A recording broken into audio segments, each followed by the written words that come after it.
Alors, vous avez un troisième dossier là qui s'appelle colorisation noir et blanc. Donc grâce à ça, on va pouvoir regarder comment on colorise des images noir et blanc. On ne va pas le faire maintenant parce que ça prend trop de temps. Par contre, vous pouvez ouvrir l'image de Chaplin qui est dans les tranchées là. Parce que ça va être l'occasion de voir comment on enlève des poussières. Il y a une multitude de poussières ici.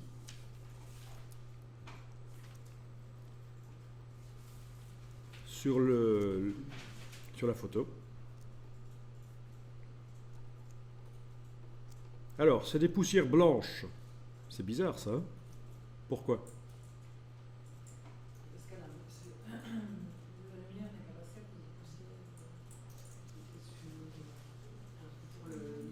Voilà, c'est ça. C'est des poussières qui étaient noires sur le négatif, mais comme on a transformé en positif, elles sont devenues blanches. Voilà, voilà. Tout bêtement. Alors, comment enlever les poussières? C'est très facile. Il faut connaître l'astuce.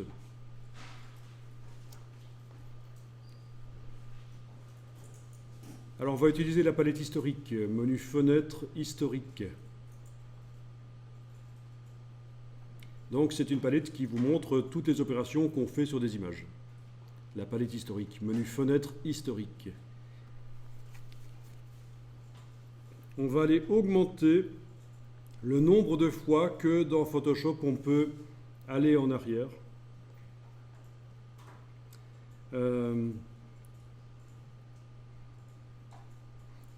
Quoi qu'on pourrait aussi utiliser une autre méthode. Mais non, faisons comme ça d'abord, c'est bien. Dans les préférences de Photoshop, édition préférences, performance, édition préférences, performance. Vous allez indiquer ici le nombre de fois qu'on peut aller en arrière dans Photoshop. Normalement, chez vous, il est réglé 20. C'est pas beaucoup, vous pouvez augmenter. Au-delà de 500, et vous cliquez sur OK. Dans édition, préférence, performance, c'est le nombre d'états d'historique. On a été monter ça au-delà de 500. Comme ça, on pourra revenir beaucoup de fois en arrière.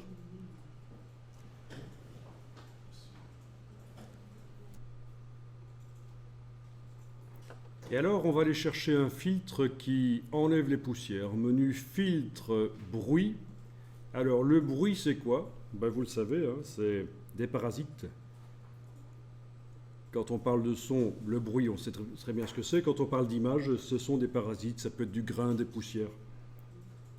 Filtre bruit anti-poussière. Et là, vous avez un rayon à régler et les poussières disparaissent. Et là, on ne doit pas faire de calque. Non, ici, on ne le fait pas par calque. Et on pourrait aussi utiliser des calques, mais ici, on ne le fait pas par calque. Filtre bruit anti-poussière, OK. Et voilà, les poussières ont disparu. Mais le détail a disparu aussi à certains endroits. On va aller le réinjecter à certains endroits, le détail. Parce qu'on obtient finalement un truc un peu grumeleux. Ça se voit surtout là où il y avait du détail. Ça se voit moins là sur les surfaces unies, mais là où il y avait du détail, ça se voit que c'est devenu un peu grumeleux comme image. Bon. Et alors, ceux qui ont fait la formation précédente, je pense qu'on avait vu ça, l'historique, on va indiquer qu'on va injecter dans l'image ici l'image telle qu'elle était à un certain moment, c'est-à-dire au moment où on l'a ouverte.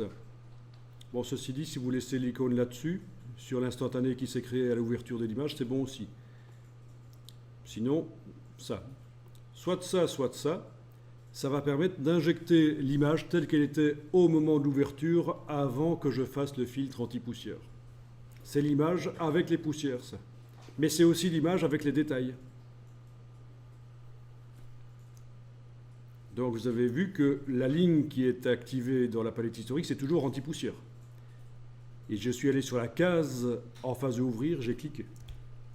Et je prends l'outil d'injection d'historique, donc la forme d'historique,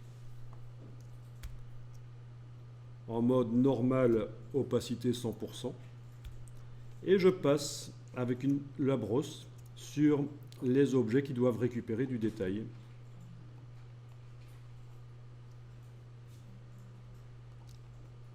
Évidemment, il est possible qu'il y ait des poussières qui reviennent. C'est pas impossible. Ah oui, hein. Donc c'est vous qui voyez.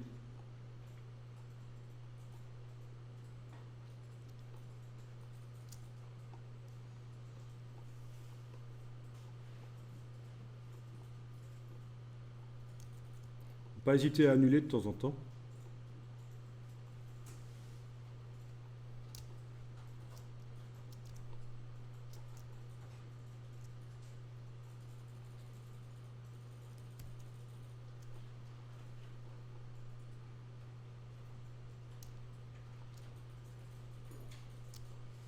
Bon, ça c'est une technique. Et je termine en faisant jouer mon script qui permet sur des images RVB, et c'est une image RVB, image mode, je vois que c'est une image RVB, je termine avec le script qui permet de mettre deux calques pour gérer la dynamique, et j'obtiendrai une image qui sera bien meilleure que l'original.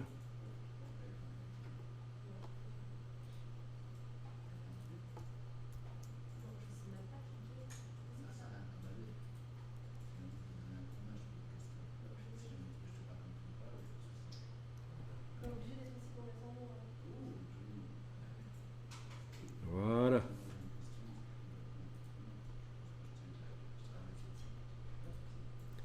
voyez la différence? La différence avec l'historique, je vais pouvoir revenir rapidement au tout début. Voilà. Voilà.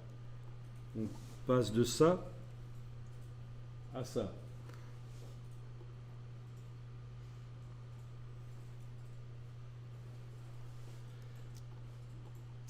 Et donc voilà, bon, vous êtes parés pour les retouches, et donc c'est pas nécessairement très compliqué de retoucher des photos.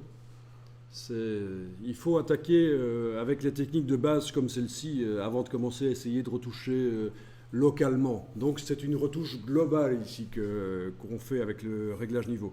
Retouche globale, et après s'il faut on fait des retouches locales. Notamment avec la technique du densité plus, densité moins sur un calque qu'on verra après-midi.